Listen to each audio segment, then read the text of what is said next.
Most of us in the world today have had the experience of some kind of conditional love. This process starts with the process of socialization in childhood. We learn that if we are a certain way or if we do a certain thing, we either get rejected or we get approved of. When this happens, we learn that the things we want so dearly, things like acceptance, things like understanding, things like closeness, belonging, and our needs being met, are conditional.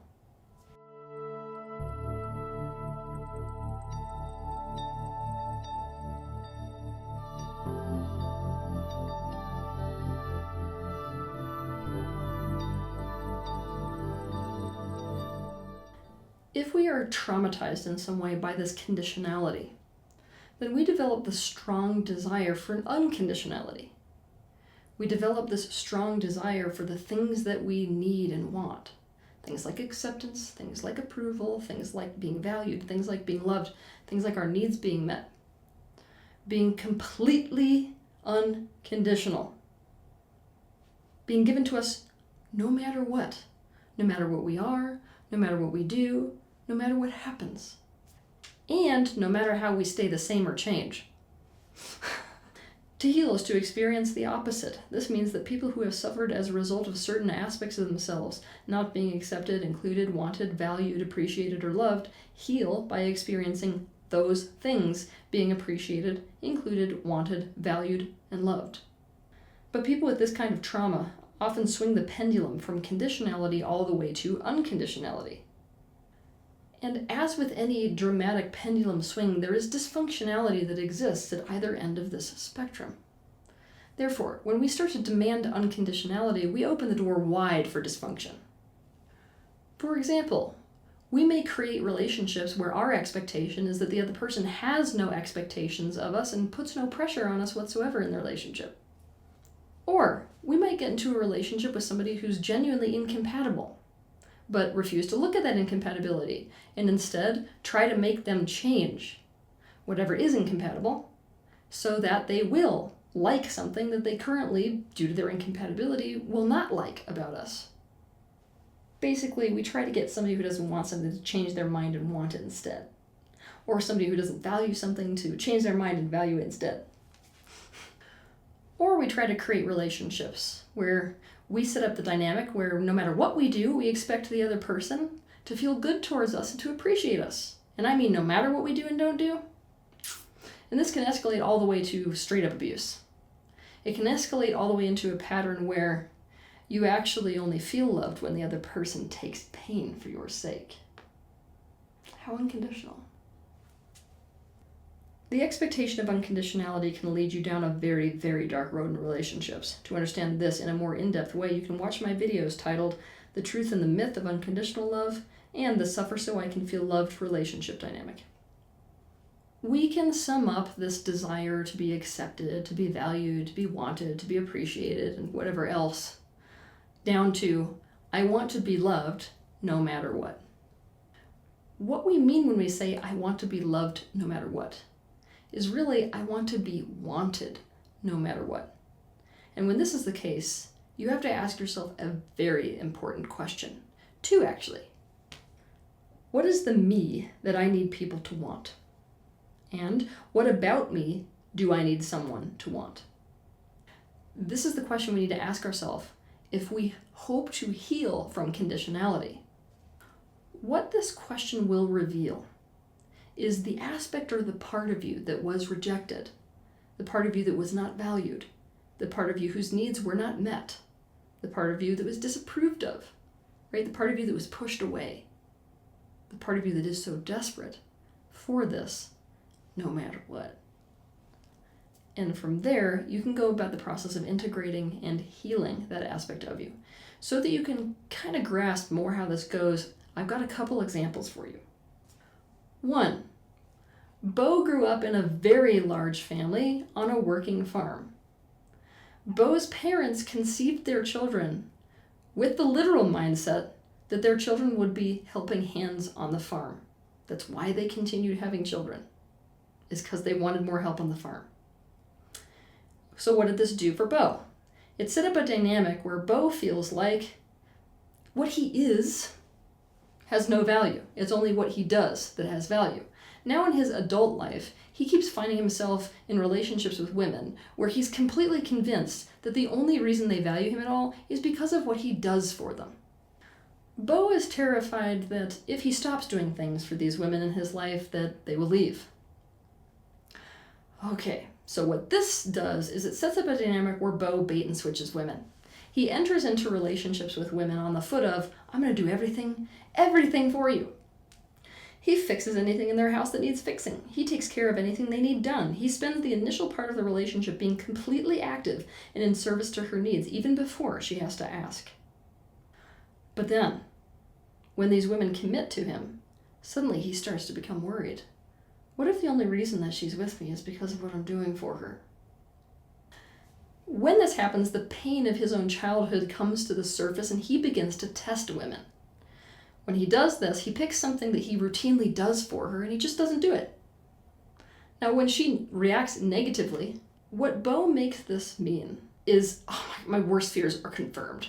The only reason that she's with me is because of what I do. And it's at this point that he goes into full-on protest behavior. And it's as if he has switched personalities. All of a sudden, Beau, who was an active man, becomes a passive man. He stops doing things for the women. And inevitably, after months of conflict, they leave him feeling duped. And he feels abandoned and unloved and like all women are just users. In reality, women decide to be in a relationship with Beau because he is so active. They decide to be in a relationship with Beau because they think this is not just what he does, it's who he is. He's a man who they can respect. He's a man who takes ownership and contains a woman and meets her needs. Oh yeah, most women will sign up for that. That's the man that they signed up for. So when Beau goes into his protest behavior and turns into a completely different man, the kind of man who's sitting on the couch, the kind of man who's brooding in silence, the kind of man who lets the kitchen sink drip for days on end, they're like, what the hell happened to me? I just got completely duped. And why do they leave? Because this is not what they signed up for. When Beau is asked the question, what is it about you that you need other people to want? His answer is, me the way I am. But who is Beau the way that Beau is? Is Beau what he does? Is he his talents? Is he his weaknesses? Is he what he wants? Is he how he behaves? Is he how he feels? Is he what he thinks? Is he what he says? Is he his actions? Is he his needs? Is he only one of these things or all of them? What is it about who he is that he needs other people to want? When Beau thinks hard about this, he realizes that what he really wants is for a woman to love his company. When he thinks about giving a woman company, he realizes that the image he has in his mind is them doing a lot of joint leisure activities together and talking. He wants to be valued for his company, doing leisure activities together, and for his insights. This is the real pain. His parents had no interest in just his company. None of his family members did. They sure as hell don't care about his insights when what they have to do is put food on the table and work the farm. And there was no time for leisure activities. Seeing this, Beau is able to see that he actually enters into relationships on the wrong foot.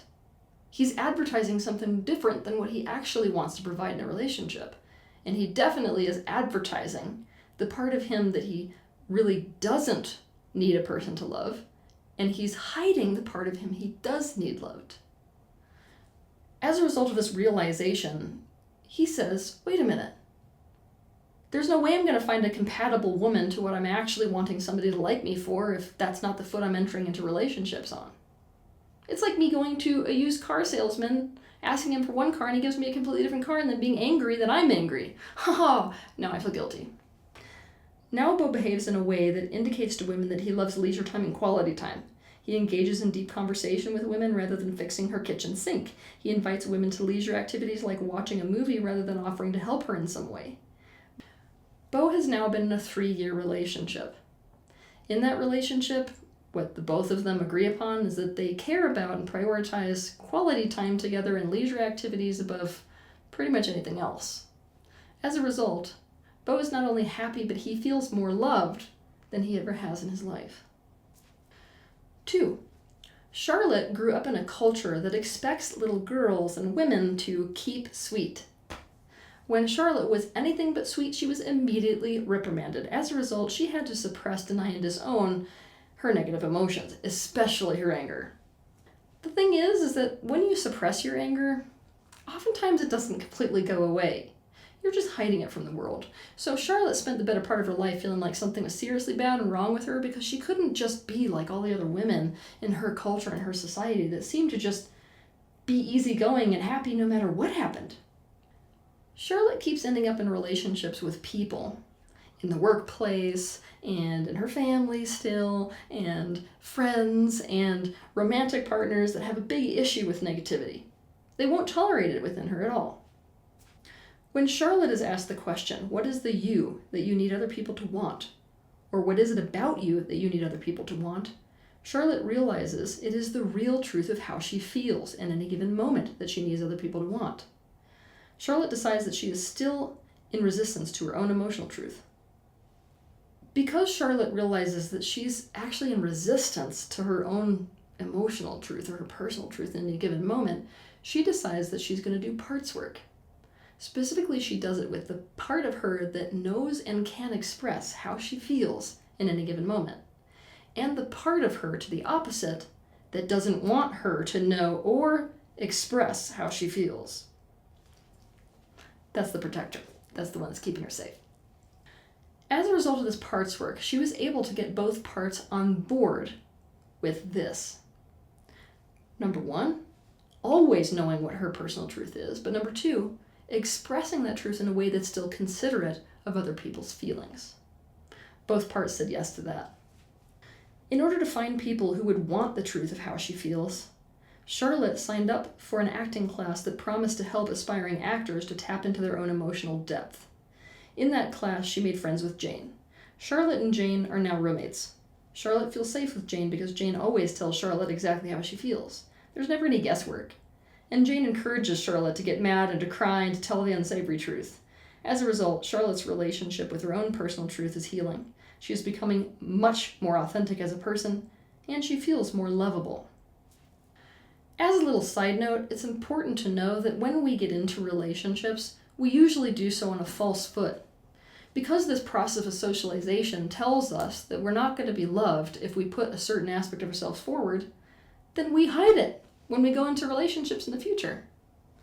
Because we want them to like us, we want them to love us, we want them to want us, right? The thing is that it's like a bait and switch, right? When we walk into that relationship hiding the full truth of ourselves, and then later at some point it will come forward, the person on the other side is like, wait a minute, that's not what the hell I signed up for. I signed up for the opposite of that. And then we're like, and the trauma happens all over again. For this reason, it is so important. If you want this sensation of unconditionality, which really is compatibility, it's so important to put your authentic foot forward. Put the aspects of you that you want people to need and want forward. I know that takes a hell of a lot of risk, though. It's scary as hell, especially when you've been trained and programmed that nobody's going to like that, to put that forward on the table. But I can tell you, there are people to love everything. The what in the no matter what relationships we are seeking is actually a very specific what. It's a specific thing or multiple specific things that we need someone to want and value. By figuring out what that specific thing is, we can improve our own relationships with that thing, and then we can go about finding conscious and direct ways for that thing to be accepted, included, wanted, valued, appreciated, and loved. When we do this, we need to be really conscious of going to the right people and to the right places in order to actually get that need met. Right? We can't ask for acceptance somewhere where we're obviously going to get rejected. So using our previous example, once Charlotte figured out that the part of her that she needed to have be wanted by others was her personal truth, her emotional truth in any given moment, even if it's negative, and if she had walked into her parents' Southern Country Club, she would have been re-traumatized. Not the right place. To understand more about this, you can watch my video titled A Value Realization, a realization that can completely change your self-worth. We should not be seeking to be loved or wanted no matter what, not in the way we mean it when we say it that way. What we should be seeking is compatible relationships. To understand more about this in depth, you can watch my video titled Incompatibility, A Harsh Reality in Relationships. And part of this compatibility is about becoming aware of specifically what it is about us that we want to have be wanted. From there, our job is to find people who do want that. People who genuinely can accept, include, appreciate, want, and love that. Have a good week. If you liked this video, be sure to hit the like button, subscribe to my channel, and consider sharing this video with your friends. You can also click on the bell icon to be notified of the next time that I post a video. I want to thank you personally for the bravery that you have to step into awareness. I'll see you in the next video.